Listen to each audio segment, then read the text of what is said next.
This is Cerebral Cinema. Movies of the mind. Petri Wine brings you Basil Rathbone and Nigel Bruce in the new adventures of Sherlock Holmes.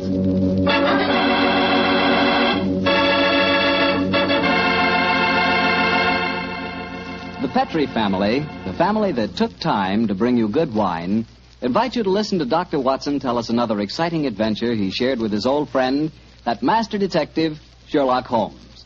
And I know that Dr. Watson will agree with me when I tell you that the best way to begin a good meal is with a glass of Petri California sherry. Before you sit down at the table, pour yourself and your family a glass of Petri sherry. Try it. There are many ways to tell a good wine, by its color, its aroma, and its flavor. On every count, Petri sherry is outstanding. The color of Petri sherry is a clear, deep amber. Perfect. The aroma? Well, Petri sherry is as fragrant as a bunch of dew-covered grapes picked in the early morning. But most important to you, and to me, is the flavor of Petri sherry. We want a wine that tastes good. And believe me, you couldn't ask for a more delicious wine than Petri sherry. And just to make sure you get a wine that's exactly the way you want it, Petri makes two kinds of sherry, the regular and Petri Pale Dry. If you're not sure which you like better, why not try them both? Don't buy one, buy two. Just be sure you always buy Petri Sherry.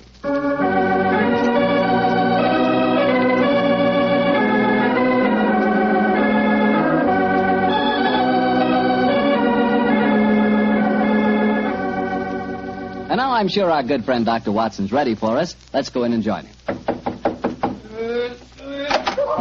Good evening, Dr. Watson. Good evening, Mr. Bartow. Quiet minute. I don't want it. Dogs seem very chipper tonight, Doctor. Have they been getting into any more trouble lately? Oh, no, my boy. It's been a relatively quiet week for them. One meeting with a dead seal, 2 visits to my neighbor's chickens, and a losing battle today with a cross-eyed Siamese cat. You call that a quiet week, huh? Oh, it is for them, but never mind about the dogs. Draw up your usual chair and make yourself comfortable. You're just in time to join me in a glass of sherry. That'd be very nice, Doctor. Oh, I see you have the old dispatch box out again. Yes, my boy. As the story I'm going to tell you tonight took place in 1887, I thought I'd better refresh my memory on some of the details of the case. But shortly after my marriage, and as I had bought a practice in the Paddington district, I saw very little of my old friend Sherlock Holmes. How was doctoring in those early days? A struggle, my boy, a distinct struggle. Dr. Farquhar, from whom I had bought the practice, had at one time an excellent clientele, but his age, combined with an unfortunate affliction, the that resembles St. Vitus's dance, had very much thinned it.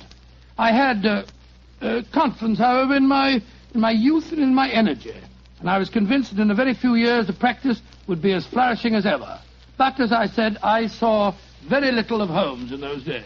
I guess you were too busy to visit Baker Street, huh, Doctor? Yeah, you guessed quite correctly, Mr. Bartow, quite correctly. Holmes seldom went anywhere himself save on professional business. You can imagine my surprise, therefore, when one day on coming home from a heavy day's work, I found that Holmes had decided to pay us a visit. My wife persuaded him to stay to dinner, and as the three of us sat at the table, the flickering candlelight dancing strange patterns on the walls, felt quite like old times. Holmes was in an unusually gay mood, and I can remember the twinkle in his eye as he turned to my wife and said, "You're a brave woman, Mrs. Watson, to feed an unexpected guest on the maiden night out. I'm extremely grateful. Mrs. Hudson's cooking, though excellent of its kind, lacks variety. Your dinner has been quite a treat." That's a very gracious little speech, Mr. Holmes. Yes, I've never known you to be so observant about food, Holmes. Perhaps the lack of your company, my dear chap, and the consequent lonely meals have made me conscious of Mrs. Hudson's culinary shortcomings. I suppose you're taking John out with you tonight on one of your cases. Oh, no, Mrs. Watson. Though I can understand your suspicions, my visit was purely social. Then let's go into the other room and have a pipe, shall we? Well, don't you think you'd be more comfortable at the club? Miss Old Mary, I believe you want to get rid of us. Oh, no, dear, it's not that. It's just that... Your visitor is due at any moment, and you had counted on the house being empty by now. Why, how on earth did you know that, Mr. Holmes? Past half hour, you've been glancing at the clock with mounting anxiety. I feel sure that If it had not been for my unexpected visit, your good husband would already have been walking towards his club. Yeah, it is my custom to go to the club on Thursdays, but how do you know? I know your habits, my dear chap. As well, if not better than you do. It's a good thing I'm a bachelor, isn't it, Mrs. Watson? Yes, indeed. A wife will keep no secrets from you, Mr. Holmes, I'm sure. Well, Mary dear, who is your visitor, and what is the secret that you've been hiding? It's innocent enough, John. As Thursdays is the maid's night out, and you've been going to the club, I've been letting Alicia Wentworth meet her young man here. With me as chaperone, of course. Oh, so that's the mystery. Well, Watson, your club is on the wing, and I'm sure we're dreadfully in the way. Let's stroll to Baker Street, shall we? Yes, of course, I'll get my coat. Why didn't you tell me, Mary? Well, I was afraid you might be angry, John. Angry, of course not. Alicia's such a sweet girl. And Harry Prendergast is a very charming young man. He comes from an excellent family, has a commission in the infantry, and the children are tremendously in love. But her beastly guardian forbids them to meet. Oh, there she is now. Well, we can pretend that we were just leaving anyway. Yes, I'll get my coat. Hello, Alicia, dear. Oh, Mrs. Watson, I'm so glad to see you. Come, dear. Alicia, this is my husband and Mr. Sherlock Holmes. How do you do, my dear? It's a shame that we have to go now, but my friend and I have some very important business to attend to. Oh, Mr. Sherlock Holmes, the detective, aren't you? Yes, Miss Whitford. Please don't go, Mr. Holmes. Please don't. I need help so badly. Why, Alicia, what's wrong? You're as white as a ghost. Let's go into the drawing room, shall we? What's troubling you, Miss Wentworth? It's Harry, Captain Prendergast. I don't know exactly what's the matter, but something dreadful has happened to him. Oh, now sit down here beside me, dear. That's it. Miss Wentworth, what reason do you have to suppose that Captain Prendergast is in trouble? I've seen friends of his today. They spoke of him almost as if he were dead, and yet they wouldn't tell me why. And just now I went to his club, and they told me that Captain Prendergast was not a member. But he is a member. He's been a member for years. Oh, what's happened to him? What has happened to him? There, dear. Mr. Holmes will help you. Now, don't you cry. Have you been to the police, Miss Wentworth? No, Doctor. You see, I went to my guardian, but he wouldn't let me go to the police. He said there'd be a scandal. But then he hates her. The Prendergasts are a fine family. Why does your guardian object to him so strongly? I don't think he would approve of anyone I choose. He doesn't want me to get married. Oh, sounds like a positive ogre to me. Who is your guardian, my dear? Colonel Moran. Colonel Sebastian Moran. Indeed. He's a man who has many entries against him in my ledgers, but a man that I've never met. I have long hoped to cross swords with him directly. But how could Uncle Sebastian have anything to do with the criminal profession, Mr. Holmes? He's a son of Sir August Moran, and he was once British minister to Persia. Oh, you must be confusing him with someone else. No, my dear, it's the same man, and furthermore, I'm almost certain that your guardian is the right-hand man of a certain friend of mine whose name also begins with the three letters M-O-R. Good Lord, Moriarty. I have no proof. And yet I suspect that Colonel Moran is the second most dangerous man in London. That's Harry. It must be Harry. Oh, poor girl. I do hope you can help her, Mr. Holmes. I shall do my best, Mrs. Well, Watson. if that is our young man at the door, it's more than likely her problem doesn't exist any longer. I hope you're right, Watson. Though with Colonel Moran as a guardian, I'm afraid the young lady is destined to have trouble. Come on, Harry. Good evening, Mrs. Watson. I'm so glad to see you, Harry. This is my husband. How do you do, Doctor? How do you do, my boy? And Mr. Sherlock Holmes. How do you do, Captain Prendergast? How do you do, sir? Harry, what's wrong? I can tell by your face that something dreadful has happened. It has, darling. Tell Mr. Holmes about it. He's promised to help us. Well, sir, I'm afraid this is a little outside of your province. You will find that my friend's province is quite extensive, Captain Prendergast. I shall be more than happy to do anything I can to help, sir. That's very nice of you, Mr. Holmes. Well, it's pretty bad. Last night I was accused of cheating at cards at the Tankerville Club. Oh, dreadful. Of course, I don't have to tell you that I didn't cheat, but the evidence was dead against me. I'd been winning heavily, and the cards were proved to be marked. Marked? How? There were pinpricks on the edges.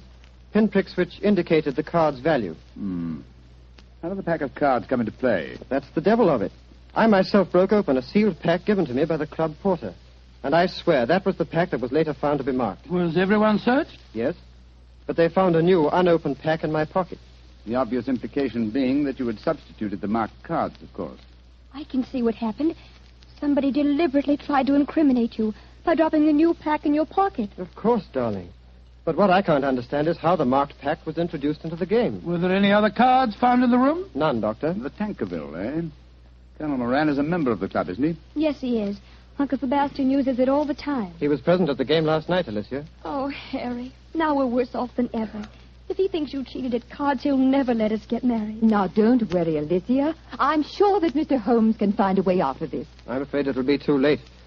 I couldn't marry you now, Alicia. What do you mean, Harry? But they forced me to resign from the club. That's a bad enough disgrace. But I know there's worse to come. You see, I was expecting my promotion to major any day. Now it'll be a miracle if I'm not cashiered from the regiment. What kind of a life can I offer you? Harry, you're talking absolute nonsense. I think, Captain Prendergast, the next step is obvious. We must remove this apparent stain on your character. But how? Miss Wentworth can stay here with Mrs. Watson. The doctor and I will drive over in a cab with you to the club and see what can be done.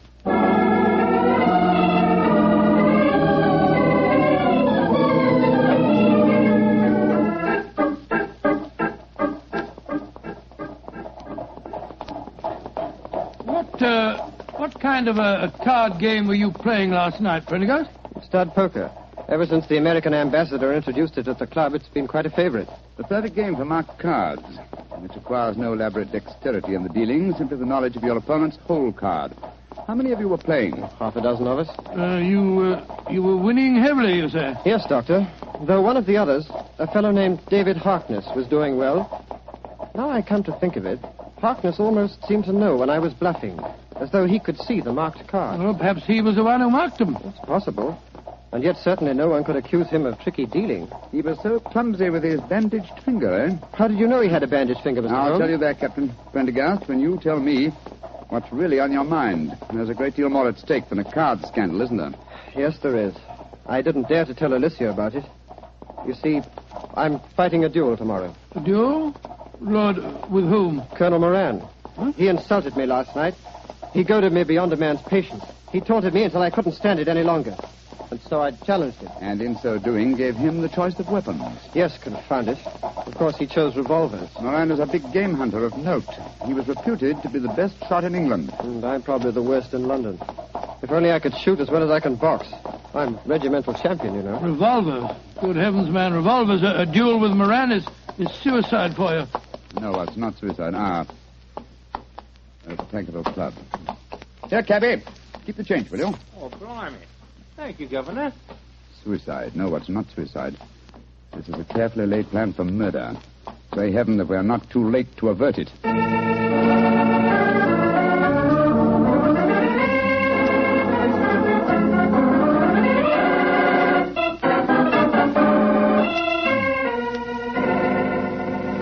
It's Mr. Harkness that you're wanting, sir? Yes, he went to his room half an hour ago.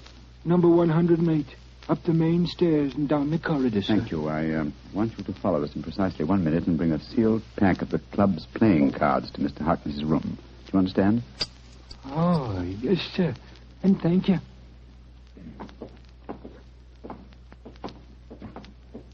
Did you make the arrangement? Yes, come on.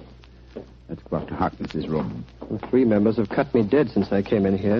It's the most humiliating experience. A little patience, Captain Prendergast, and I'm sure your honor will be entirely vindicated. I wish I knew what you were up to, Holmes. I'm going to try and restage the drama that was presented in this club last night. The only difference being that my production will have a cast that's a little different. Now, here we are. Now, let me do the talking. Yes? Did you want something? Prendergast, I don't want you in my rooms. I don't know why they allowed you inside the club. Let us in, Mr. Harkness, please. No, I won't. Take your foot out of the door, confound it. Mr. Harkness, there are 3 of us. I think you'd better let us in. You're going to let us in, Harkness. Oh, all right. Come in. Thank you for your hospitality, sir. Now perhaps you fellows will tell me what the devil you think you're up to. With pleasure. As you very well know, Mr. Harkness, this is probably Captain Prendergast's last day on Earth. He has one request to make of you, that you join him in a farewell game of poker with us, to show you bear no grudges. Oh, it's fantastic. You're all insane. Oh, by the way, Mr. Harkness, I'm delighted to notice that your sore finger seems to have healed with great rapidity. By an odd coincidence, you'll observe that I seem to have injured mine. Mr. Holmes, when did you do that? Oh, in the carriage just now, a mere scratch. Fortunately, I had some first aid materials in my greatcoat. Come in. Yes, Taylor, what is it? Begging your pardon, Mr. Harkness, but the gentleman asked me to bring this sealed pack of cards here. Put them on the table, Taylor. Very good, sir. Well, what's the game? stud poker, Mr. Harkness. A game with which you're quite familiar, I understand. And the stakes? A man's honor. Possibly another man's freedom. Open the pack, Mr. Harkness, and deal us all a hand. I should think this might be a very unusual game.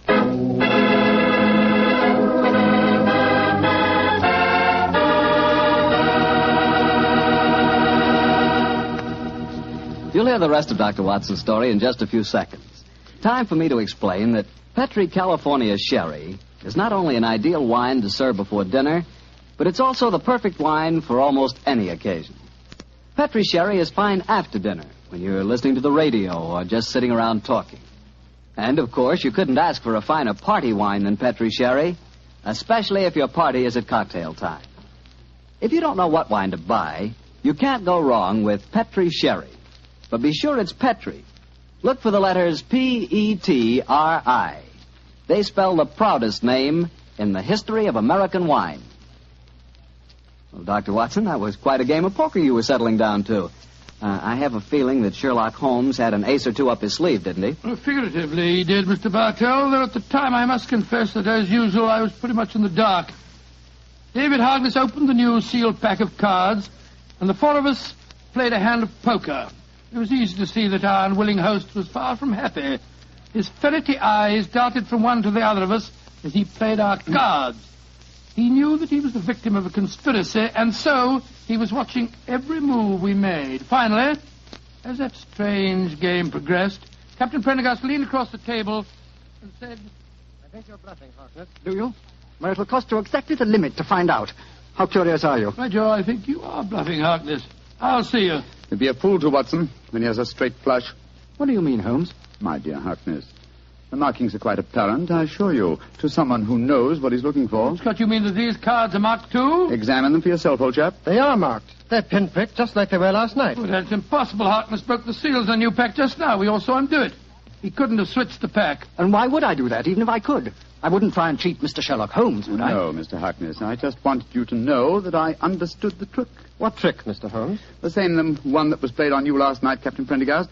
This was a demonstration of how easily a sealed pack of cards may be turned into a marked one by a man with a sore finger. What on earth's a sore finger got to do with it, Holmes? Oh, it's very simple, Watson. A pinhead or a thumbtack hidden under the bandage, a tiny pressure against a card one wishes to mark as it comes into one's hand, and after several deals, hey, presto, a marked pack. Oh, so that's how it was done. You can't prove it, Holmes. You can't prove a thing.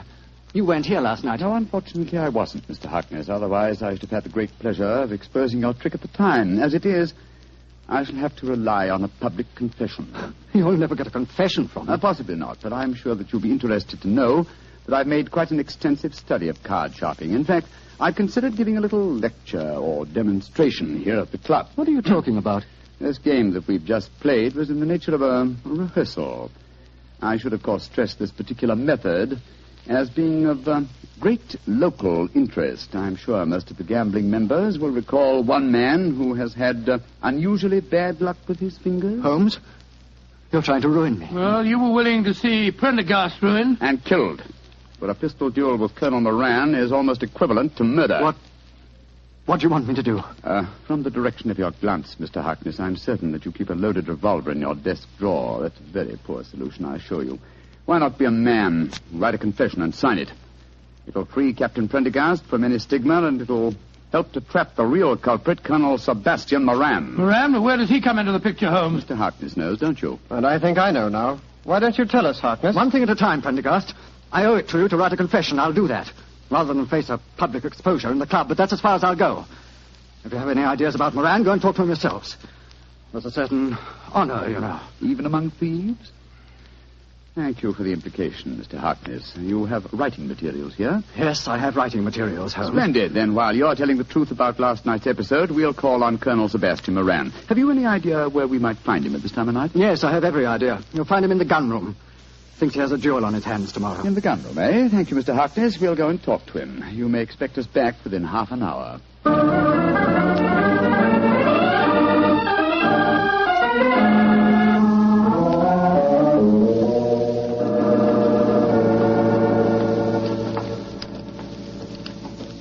Who are you fellows? Turn the gas up, can't you? Colonel Moran, this is Mr. Sherlock Holmes and Dr. Watson. How do you do? Colonel Moran, I've been wanting to meet you for a very long time. Sherlock Holmes, I've heard a lot about you. And I of you, Colonel. Harry, what are you doing inside the club? Mr. Holmes brought me back. We've just left David Harkness's room. He's writing a confession that he engineered the swindle last night, that he deliberately tried to involve me. So, in that case, I suppose I need oil this revolver no longer.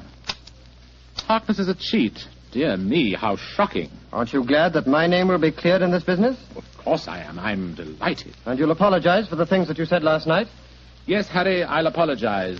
But you must realize that this revelation makes no difference to my feelings about your marriage to Alicia. Upon my soul, Colonel Moran, it seems to me that one Dr. Watson, I think the name is. Watson, yes, my name's Watson. Dr. Watson, I would suggest that the happiness of my ward is a matter that cannot possibly concern you. Now, look here, sir, I don't want to go... Will you, old chap? Oh, sorry. Colonel Moran, I think I may be able to change your mind on the question of your ward's marriage. How very interesting. And what makes you labor under that delusion? Would you care to have it known at the club that you had deliberately planned Captain Prendergast's murder? What in thunder are you talking about? You know, sir, that a revolver duel with you is no duel. It's a cold-blooded killing. Rubbish. I was challenged. Therefore, I had the choice of weapons. Naturally, I chose the weapon with which I was most familiar. And you had the choice for a very good reason, Colonel Moran. You forced Prendergast into a duel because it was the only way you could be certain that he'd never marry your ward. Alicia? What do you know about her? More than you think, sir. She's at my wife's house this very minute. She suspects you of jealousy. I think it's far more likely that the financial aspect of guardianship is involved here. A financial accounting is due upon her marriage, isn't it? That's none of your business. An accounting is due, Mr. Holmes. Alicia told me that herself. Exactly, and the accounts were in no state to undergo scrutiny. The answer is obvious. David Harkness, a card sharp, was in need of money. You induced him to practice his cheating last night in order that you could trap Captain Prendergast into a duel. Harkness, what the devil do you want? Put that revolver down, you fool. I don't care about my own disgrace, but you're going to pay for your share in it, Moran. Drop that revolver, Harkness. Don't you see that you're... Moran, you shot him. You saw that it was in self-defense, gentlemen. He was waving a loaded revolver at me. It's most unfortunate, but it was in self-defense. Yes, self-defense that removed the one dangerous witness who could have testified against you. He's dead, Watson, isn't he? Yeah. Shot right through the heart. Moran, you're a cold-blooded, murdering devil. I demand satisfaction for that insult. These gentlemen are my witnesses. I apologize for the misunderstanding last night, but this is a different matter. You've insulted me, Harry. The duel will take place, Colonel Moran, and Dr. Watson and myself will act as seconds for Captain Prendergast. Let's make the necessary arrangements, shall we?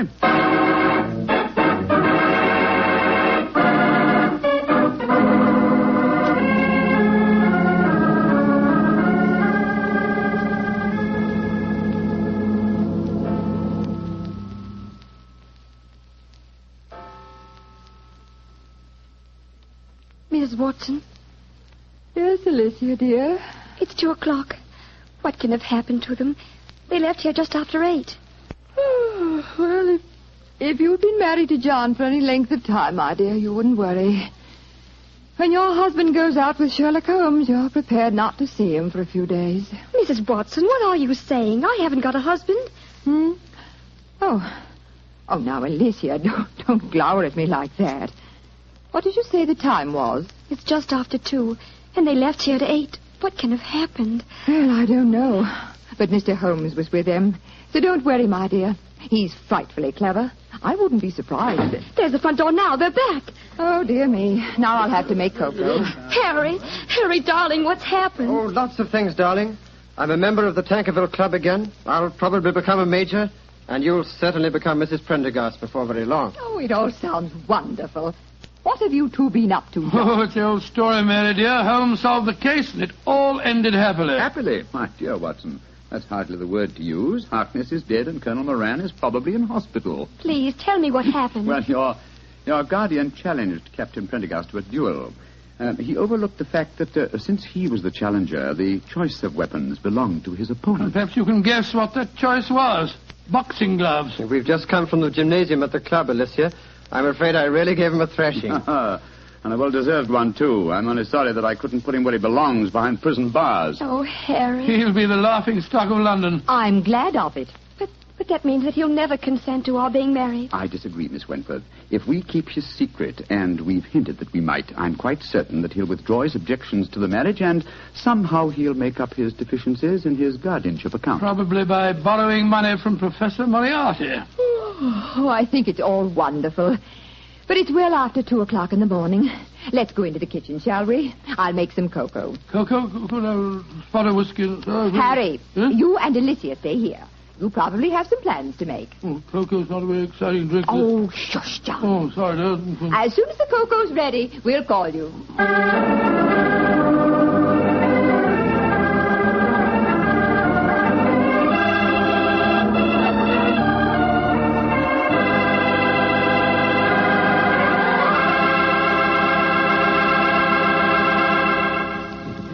Well, Doctor, that was some story. You know, I'm glad the age of dueling is over. I'd hate to have someone challenge me to a duel. What's the matter, Mr. Bartell? Are you afraid of being hurt? Afraid of being hurt? Of course not. If someone challenges me to a duel, I have the right to choose the weapons, don't I? Yes, and what weapons would you choose? Cream puffs at 30 paces. Nobody's going to hurt me. See that? Although, come to think of it, instead of cream puffs, I'd rather have a piece of cake. Oh, why a piece of cake? Because it tastes so good with a glass of Petri sherry. Any questions? No questions. For a while there, I'll bet you thought I'd forgotten all about Petri wine. Forgotten about it. Not you, Mr. Bartell. No, not anybody Never who's ever forget about tasted it. it. Petri wine is the kind of wine you'll always remember. That's because the Petri family really knows how to make good wine. They've been making wine for generations. Winemaking is their heritage.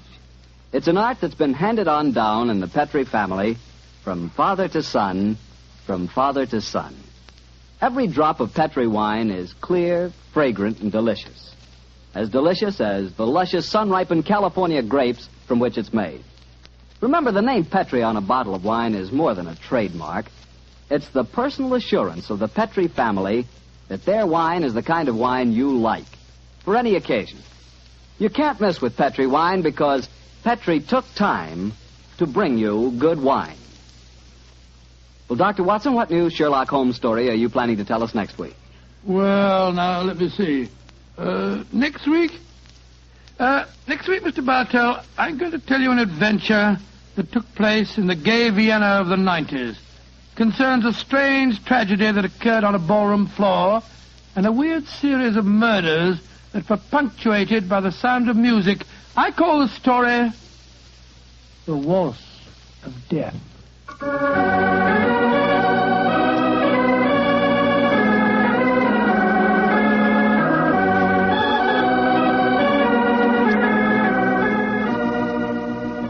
Tonight's Sherlock Holmes adventure was written by Dennis Green and Anthony Boucher and was suggested by an incident in Sir Arthur Conan Doyle's story, The 5 Orange Pips.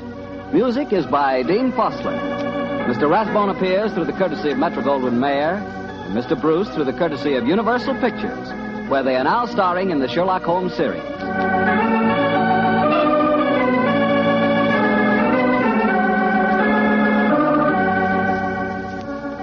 The Petri Wine Company of San Francisco, California, invites you to tune in again next week. Next week, many communities will change time, and this program will reach some of our listeners at a different hour. Consult your local newspaper or mutual station for the exact time in your area. Sherlock Holmes comes to you from our Hollywood studios. This is Harry Bartell saying goodnight for the Petri family. For a solid hour of exciting mystery dramas, listen every Monday on most of these same stations at 8 o'clock to Michael Shayne, followed immediately by Sherlock Holmes. This is the Mutual Broadcasting System. Cerebral Cinema hopes you have enjoyed this movie of the mind.